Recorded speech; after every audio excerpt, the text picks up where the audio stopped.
Hello नमस्कार. कशा आहात सर्वजण? मजेत आहेत ना? मजेतच राहा. मी अनिता हाटोटे माझ्या न्यू ब्लॉगमध्ये तुमचं सर्वांचं स्वागत करते.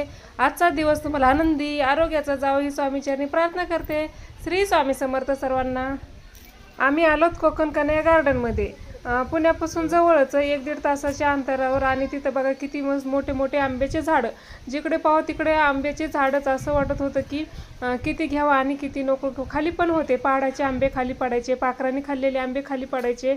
एवढे छान आणि गोड आंबे होते ना, ते अजिबात आंबट नव्हते. आणि मस्त आणि उंच हाईट पण नव्हती बरं का त्या आंब्याची, कमीच हाईटमध्ये एवढे पूर्ण आंबे असे एवढे आंबे आलते ना त्या झाडाला, खूपच आंबे. आणि तिकडं जास्त आंबे असल्यामुळे ते काय काढत नव्हते, असेच पाड आलेले आंबे खाली पडतात. आणि येणारे जाणारे जे गार्डनला येतात का दिवसभराच्या ट्रिपसाठी, आमची दिवसभराची ट्रिप होती, सकाळ ते संध्याकाळपर्यंत. असं आम्ही ऑनलाईन आधीच बुक केलं होतं. 1 दिवस आधी करावं लागते बुक तिथं. नंतर मुलांना खेळायसाठी, माणसाला नाही का, सगळ्यांसाठीच आहे, लेडीजसाठी, जेंट्स, म्हणजे सगळे आपण फॅमिली 1 दिवस तिथं ट्रिप काढू शकतो. आणि खूप छान आहे, झोका आहे. आणि हे बघा दुपारच्या जेवणाचे मस्त आमरस आणि आमरस, पुरी, चपाती, भाजी, वरण भात, मस्त छानपैकी दुपारचा बेत आहे जेवणाचा.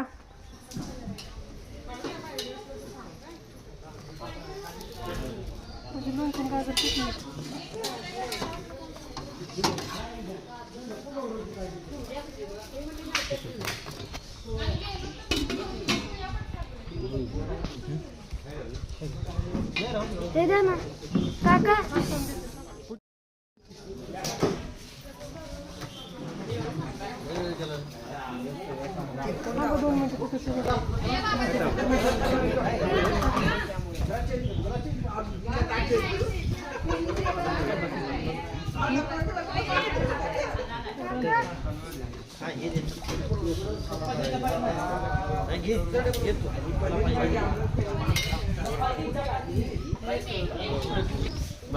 घेतला. चला तर मग मस्तपैकी जेवण करू. मस्त आमरस आणि पुरी, भाजी, चपाती, पनीरची भाजी, लोणचं, काकडी, गाजर सगळंच होतं ना. आणि माझ्याकडे होते ओंकारचं आणि माझं ताट, आमच्या दोघांचं ताट माझ्यापाशी होतं. आणि प्रज्वलचं घेतलं, त्याच्या पप्पांनी त्याचं घेतलं. आणि इकडं बाकीचे लोक भरपूर होते जेवायला. 2चा टायमिंग होता दुपारचा. मस्तपैकी दुपारचं जेवण, पुरी भाजी, मस्त आमरस खूप छान होता. रस तर आंब्याचा ना एवढं छान होता ना. प्रज्वल मला जास्त काय नको, मला रसच पाहिजे. आणि तो 2-3 वाटे असं नाही का रसाच्या घेऊन तो खूप छान आणि चवदार. त्याच्यात काहीतरी कलर मिक्स केल्यासारखं असं वाटत होतं, पण ते दादा म्हणले नाही, ते ओरिजिनल आंब्याचाच रस आहे. मग झालं जेवण वगैरे, आलोत मग बाहेर थोडंसं मला फिरून घ्यावं. झालं स्विमिंग झालं, सगळं झालं. ॲक्टिव्हिटी मुलांच्या करून झालत्या. मस्त असे झोके ठेवले होते. नंतर आराम करण्यासाठी बाजा होत्या. प्रत्येक झाडाखाली 2-2, 3-3 अशा बाजा टाकल्या होत्या. सगळ्यांचा मस्त आराम चालला होता. जेवण करून सगळे झोपले होते, मस्त निवांत झोपला. ह्यांना तर झोपच लागली होती. नंतर म्हणलं चला आता किती वेळ थांबायचं ना, चक्कर मारून येऊ थोडंसं नाही का, आंबे कुठं पहाडाचे पडलेत का कसे बघून येऊ. तर गेलतो तर आम्हाला खाली पडलेले भरपूर आंबे सापडले. आणि वरती म्हणलं कैरी, ओंकार म्हणलं मला कैरी खायची, म्हणून म्हणलं चला ह्याच्यासाठी कैऱ्या खाली पडले होते. ते पिकलेलेच आंबे होते, सगळे पाडाचे आंबे खाली पडलेले होते, त्याला कैरी खायची होती. तर अशा काट्या प्रत्येक जागोजाग आंब्याच्या झाडाखाली पडलेल्या होत्याच. त्याने मग म्हणले मी काठीने काढतो आंबा. आणि ती बरोबर काठीमध्ये आंब्याची नाही का हे बसून बघा किती खाली आंबा आला. आणि आपल्याला हाताला पण येते बघा कसा. आणि एवढे आंबे आलेत, खूप आंबे आलेले आहेत. आणि गोडत आंबट अजिबात नाहीत. आणि प्रज्वल बसला होता झोका खेळत. आम्ही आलतो तो ओंकार, आम्ही इकडं पाठीमागं साईडला. आणि बघा किती आंबे बघितले का कोणीतरी.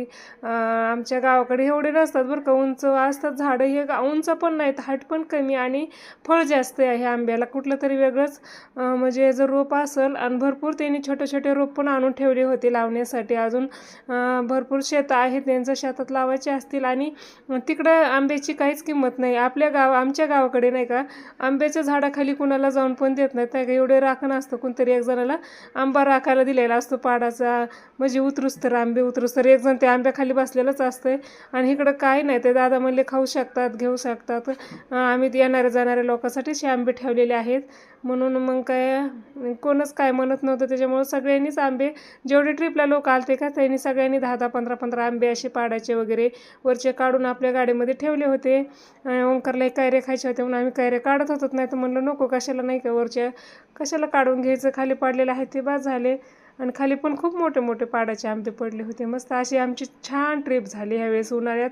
प्रज्वलच्या मनासारखं झालं. नंतर आम्ही आलो ट्रॅक्टरमध्ये. ट्रॅक्टरची पण एक राईट होती आणि बैलगाडीची पण होती.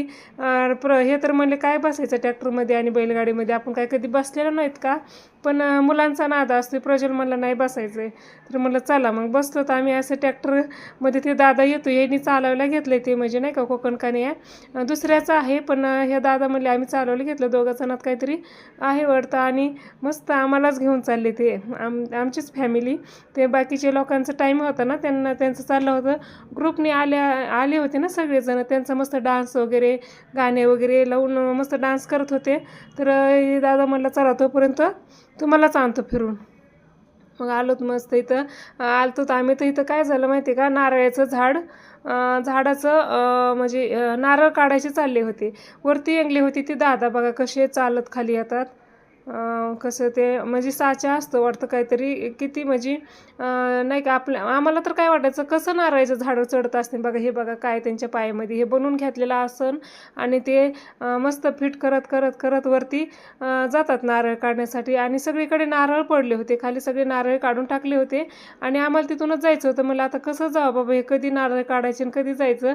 पण ह्या दादानी त्याच्यावरूनच ट्रॅक्टर घातला आणि एकसुद्धा नारळ फुटलं नाही. एवढे जजमेंटनी बरोबर त्यांनी पुढं गाडी काढली, म्हणजे आमचं ट्रॅक्टर काढलं. मी दादाला म्हणत होते काढायचे का साईडला, तर ते मला नाही गरज, जाऊ आपण व्यवस्थित. हे रोजचे काम असं बघा किती नारळ काढलेत. मला वाटत होतं त्यांना विचारा आणि आपण एक नारळाचं फांदी म्हणजे 10-15 नारळ त्यांच्याकडून घेऊ, कमी रेटमध्ये जर दिले तर मुलांना पाणी पिण्यासाठी. इथं 40 रुपयाला एक नारळ आहे आणि तिथं स्वस्त जर दिले तर घेऊ. पण येताना म्हणलं घेऊ तर ते विसरूनच गेलो. ते दादा पण नव्हता तिथं, ते बाकीचे नारळ काढणारे मावशी पण नव्हत्या. मग विसरून गेलो आणि चालत जायचं इतक्या लांब नको मला, जाऊ दे आता.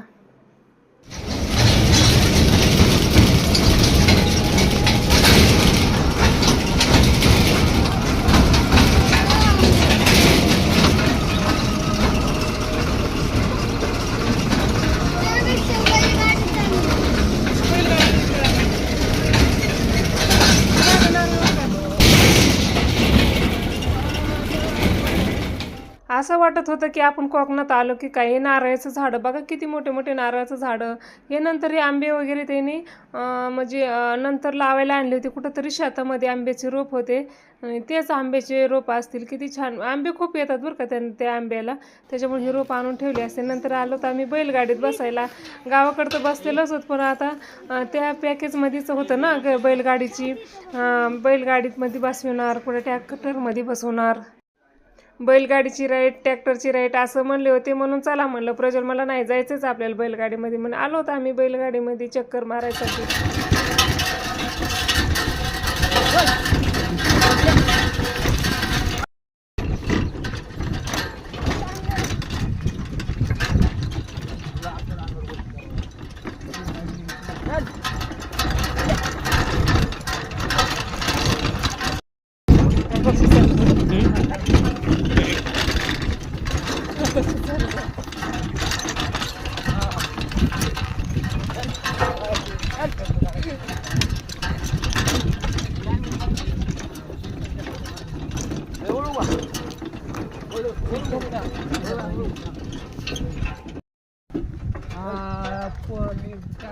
बैलगाडी लोखंडाची होती, पाठीमागाची गाडी होती का लोखंडाची होती. आणि असं वाटत होतं की डपडं काहीतरी वाजते गावाकडं नाही का, डपडे वगैरे असतात मागाकडं ते नाही का वाजतात, तसं वाटत होतं. नंतर झाली एक ट्रिप काढून आमची ती बैलगाडीची. आलोत रिटर्न मस्तपैकी. दादा म्हणलं थोडी वेळ थांबा, नंतर नाश्ता चहा कॉफी वगैरे घेऊन जा. पण नंतर हे म्हणले नको इथं कॉफी हे घ्यायला थांबू, त्याला 1 तास जाईल. म्हणले नको, झालं आता फोटो वगैरे काढून सगळं झालं, फिरून झालं, बैलगाडीचं राऊंड झाला, ट्रॅक्टरचं झालं. चला आता घरी पुढे गेलो तुम्हाला कॉफी पाजतो. म्हणून आलो तर आम्ही. बाकीचे लोक तिथंच होते. 1-1.5 तास बाकी होता बंद. 6:30 वाजता 9:30 ते 6:30 असा टायमिंग आहे कोकण कन्याचा. ज्याला कुणाला जायचं असेल तरी नक्की जा, खूप छान आहे. आणि जेवण पण खूप टेस्टी. आणि सकाळचा मिसळ पाव, दुपारचं 2चा टायमिंगचा रस, आमरस पुरी. आणि नंतर दिवाळीच्या टायमाला हुरडा पार्टी पण खूप छान असते बरं का इथं. दिवाळीच्या टायमिंगला गेलं पाहिजे. चला भेटूया पुढच्या ब्लॉगमध्ये. तोपर्यंत बाय बाय सर्वांना.